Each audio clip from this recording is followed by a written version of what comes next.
রাজ্য বিধানসভার দিকে একটু নজর রাখবো, তার কারণ বিধানসভায় আজ কেন্দ্রীয় বঞ্চনা নিয়ে আবারও সরব হয়েছেন মুখ্যমন্ত্রী মমতা বন্দ্যোপাধ্যায়। 100 দিনের কাজ সড়ক প্রকল্পে গত 4 বছর ধরে কোনো টাকা দিচ্ছে না কেন্দ্র টাকা বকেয়া রেখেছে, আর তা নিয়েই আজ বিধানসভায় আরও একবার সরব হয়েছেন মুখ্যমন্ত্রী মমতা বন্দ্যোপাধ্যায়। বিধানসভায় আজ প্রবলভাবে সরব হয়েছেন এবং তার বক্তব্য, প্রচুর টিম পাঠানো হয়েছে কেন্দ্রের তরফ থেকে একাধিক ইস্যুতে। 155 থেকে 156টি টিম পাঠিয়েছে কেন্দ্র, তাদের সমস্ত তথ্য দেওয়া হয়েছে, তারপরেও কেন্দ্র আমাদের বঞ্চিত করেছে। আজ বিধানসভায় সরব মুখ্যমন্ত্রী মমতা বন্দ্যোপাধ্যায়।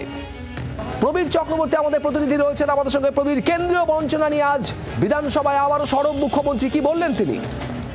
দেখো, মুখ্যমন্ত্রীর অভিযোগ যে প্রায় 4 বছর ধরে এ রাজ্য কেন্দ্রীয় সরকারের থেকে আবাসের টাকা, গ্রামীণ রাস্তা তৈরির টাকা, 100 দিনের টাকার 1 পয়সাও কেন্দ্রীয় সরকার রাজ্য সরকারকে দেয়নি।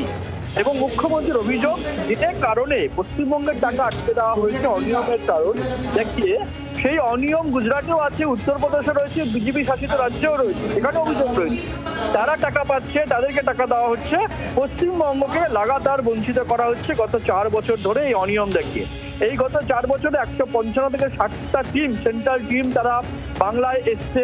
রাজ্য সরকার তাদেরকে যথেষ্ট যুক্তিযুক্ত কাগজপত্র দিয়ে বুঝিয়েছে, তা সত্ত্বেও এই টাকা আটকে রাখা হয়েছে, কেন্দ্রীয় সরকার আটকে রেখেছে, রাজ্যকে বঞ্চিত করছে। এবং এর কারণ হিসাবে মুখ্যমন্ত্রীর অভিযোগ, এটা সম্পূর্ণ রাজনৈতিক সিদ্ধান্ত। বাংলায় যেহেতু তারা হেরে যান, এই রাজনৈতিক সিদ্ধান্ত থেকে কেন্দ্রীয় সরকার পশ্চিমবঙ্গকে 4 বছর ধরে বঞ্চিত করে আসছেন বিভিন্ন খাতের টাকা। কেন্দ্রীয় বঞ্চনা নিয়ে আজকে বিধানসভায় মুখ্যমন্ত্রী সরব হলেন। প্রবীর, তুমি আমাদের সঙ্গে থাকো। আজকে বিধানসভায় তুমুল হইচই শুরু হয়, আর এর মধ্যেই যে খবর পাওয়া যাচ্ছে যে বিজেপি বিধায়ক মনোজ ওরাওকে সাসপেন্ড করেন স্পিকার বিমান বন্দ্যোপাধ্যায়, আর এরই প্রতিবাদে বিজেপি বিধায়কদের ওয়াকআউটের খবর সামনে আসছে। ঠিক কি ঘটেছে আমরা জানবো। প্রবীর রয়েছেন আমাদের সঙ্গে। প্রবীর, দেখো, শিক্ষা দুর্নীতি নিয়ে বিধানসভায় মুলতবি প্রস্তাব এনেছিল বিজেপি বিধায়করা, বিজেপি পরিষদীয় দল। স্পিকারের বক্তব্য যে এটা সাব জুডিস, বিচারাধীন বিষয়, তাই নিয়ে আলোচনা বিধানসভায় কোনো জায়গা নেই বলে সেটা খারিজ করে দেন, মুলতবি প্রস্তাব খারিজ করে দেন স্পিকার বিমান বন্দ্যোপাধ্যায়। তারপরেই দেখা যায় যে বিজেপি পরিষদীয় দলের বেঞ্চ থেকে তুমুল হট্টগোল করা হয়, তুমুল চিৎকার চেঁচামেচি করা হয়। স্পিকার সাবধান করেন যে বিধানসভার নিয়ম নীতি মেনে চলুন।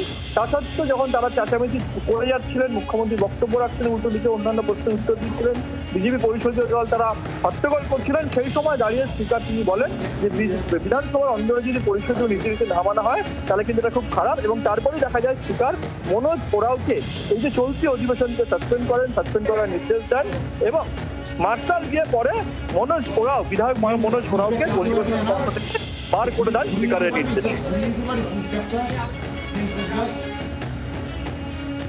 ধন্যবাদ প্রবীর।